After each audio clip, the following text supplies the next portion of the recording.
Yes, guys, welcome back to Chelsea Fan TV. Welcome back to another episode of 5 Things We Learnt.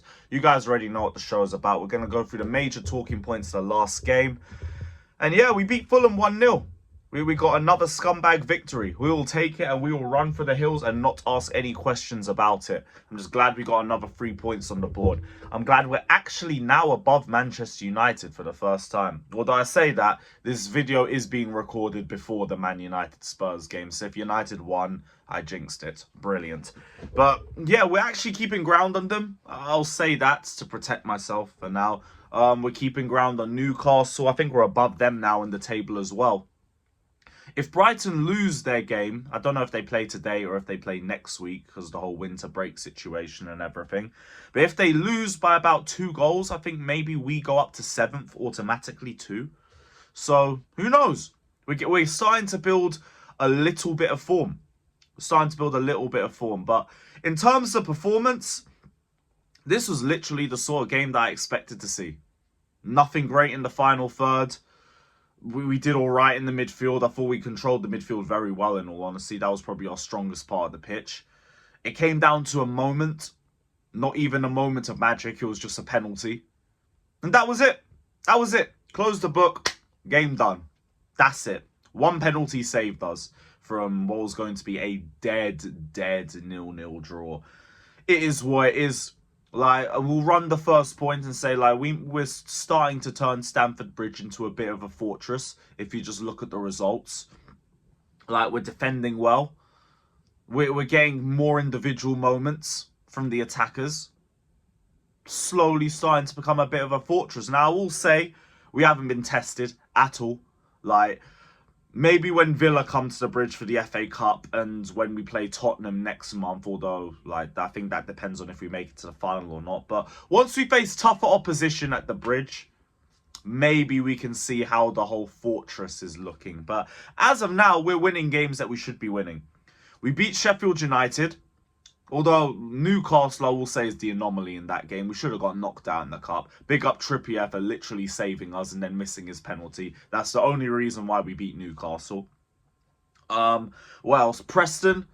It's Preston. I mean, whatever. Cool, we'll take it. All the other home wins all just really come down to individual moments of magic. That's it. But like we're building something at the very least. I could say maybe it's something that players could be a little bit more confident about. You can go to home games and feel like you're a little bit more comfortable. That's it. That's it, though, because like there's really not a lot to take from these sorts of performances. And I could gas it to high heaven, but I'd be waffling on these videos. And I can't do that. I can't do that. So, first point, we're turning Stamford Bridge into a bit of a fortress. Don't ask me how convincing that fortress is. We'll find out in the next few weeks. But hey, home fortress, we'll take it. I'm sure there's a bunch of toxic positive merchants who will love stats like that. So, yeah, 4 or 5 home wins on the bounce. We are back. Yes. Point number 2, Disasi. I want to talk about Disasi because this guy gets scapegoated to death all season. And I get it. His name sounds like disaster. It's a little bit funny to rip into him and everything. He's not the most agile of players. But in terms of, like, the output and the ability, like, he's been our best centre-back this season.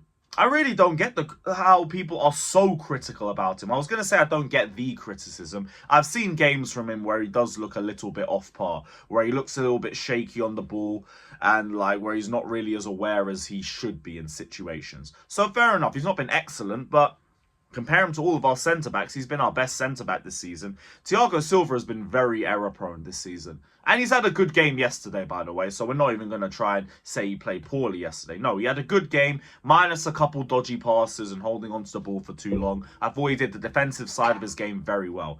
But he's been very suspect, especially for a player of Thiago Silva's standard. Badiashile hasn't been fit half the season. Levi Colwell's been forced out to left-back and he's struggling for his life out there. Fofana's been injured.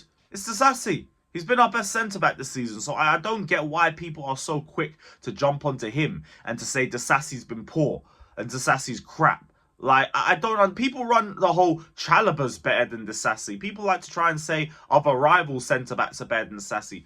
Learn to back players when they're actually performing well for you At the very least, be critical when they play badly. Be critical when they're getting overhyped. Disasi's never been overhyped. Never been.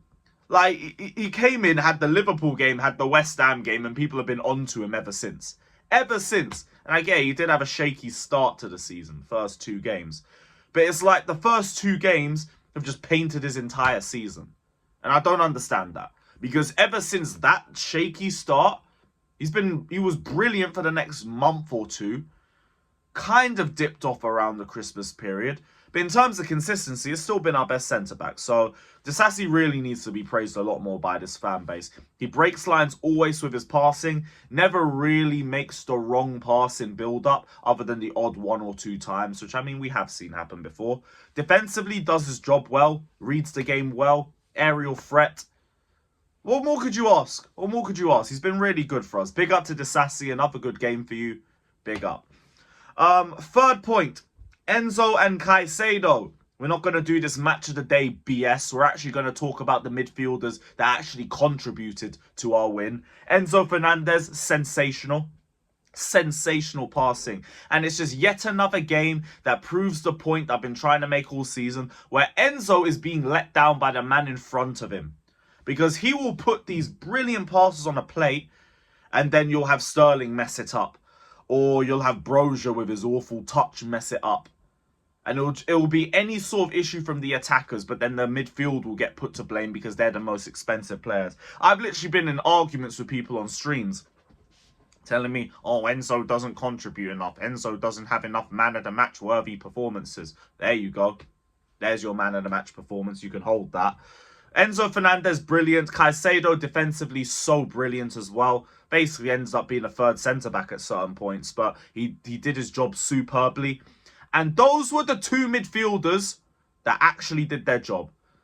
Like, I saw much of the day trying to focus on Conor Gallagher. Like, Gallagher did nothing bar that Trivela shot. And very unlucky that he didn't score that, by the way. Brilliant technique. It's a case of millimetres. Unlucky. Unlucky to Gallagher. That's his highlight of the game, by the way.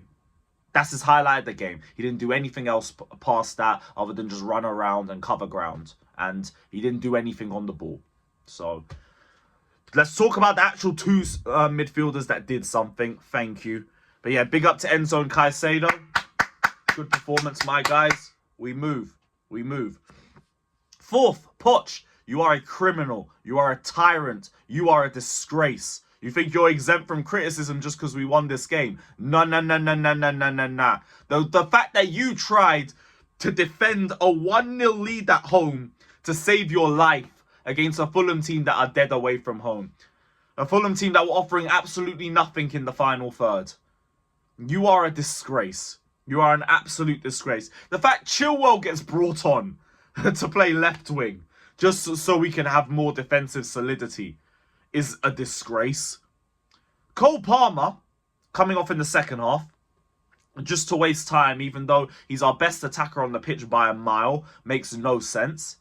Everything is just pragmatic from this guy. I yet again saw another poor second half, where we were worse in the second half compared to the first. Like, this guy just defended the 1-0 because his job was on the line. That's it. And whatever, we won. I had whatever, but like, it proves absolutely nothing with Pochettino for me. He didn't set us up to win that way. We got a penalty, we scored the penalty, and we won the game because we were playing toothless football. That's it. That's it. That's it. Big up to Pochettino. Well, no, not big up to Pochettino. You're still in the job. You're still in the job. How about you get me a style of play and a bit of game management, and then cool. And then cool. But 5th point kind of leads in from the 4th point. It was an unconvincing win. Because it was. Like, we looked a bit more defensively solid at least. But, like, we didn't engineer that win. Like, Sterling got taken down. We got a penalty. We won the game. That's it. That's all that game was. Anything else is just BS. And it's been a similar feeling for, like, the last few wins for Chelsea. Which is why I said earlier on in the video, I'm not shocked by this. I'm not shocked by the result. I'm not shocked by the way that we played. I expected us to be like this. But we got the victory, so I guess we move. I guess we move. I'm trying so hard not to be negative. I'm sure you guys can see it, but that game proved nothing. That game proved absolutely nothing. Big up to everybody that's locked in, though. Hit the like button, subscribe, all of that. Let me know your thoughts down in the comment section below. And as always, up the Chels.